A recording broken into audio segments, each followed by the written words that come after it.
kas palīdzētu skolēniem noticēt gan skolu vērtībai, gan izglītības vērtībai, skolotāju profesijas prestižam.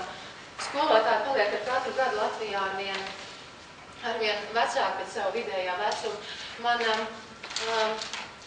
Reāli bērni teikuši, bērni, 18, 19 gadīgi, kas beidz skolas, ir teikuši, mēs pat varbūt gribētu iet mācīties par skolotājiem, bet tas izskatās pēc kaut kā tāda nepārāk laba, populāra šobrīd, un tas ir jāmaina. Kad tie cilvēki 2 gadus iziet cauri skolu programmai, pastrādā 2 gadus skolās par skolotājiem, viņi ir vienkārši izcili līderi, jebkurā jomā, vai tā ir politika, vai bizness, vai tā pat skola, kur īstenībā Lielbritānijā puse no dalībniekiem arī paliek strādāt par skolotāju pēc programmas. Mēnešu laikā mēs atlasīsim dalībniekus un arī aicināsim jau šobrīd pieteikties skolas, kas vēlas šos jaunos skolotājus.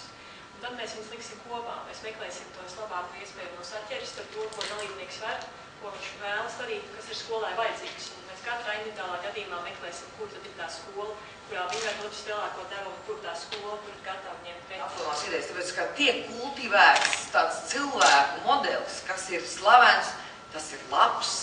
Tātad, ja man ir milzīgs silikona krūtis un pīlēna daka mute, tad tas nozīmē, ka man obligāti fotografēs un filmēs.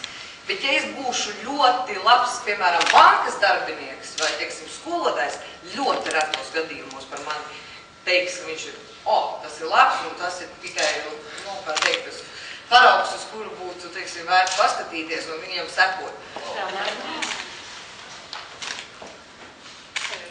Tāds izteikti var izdarīt. Tas tiek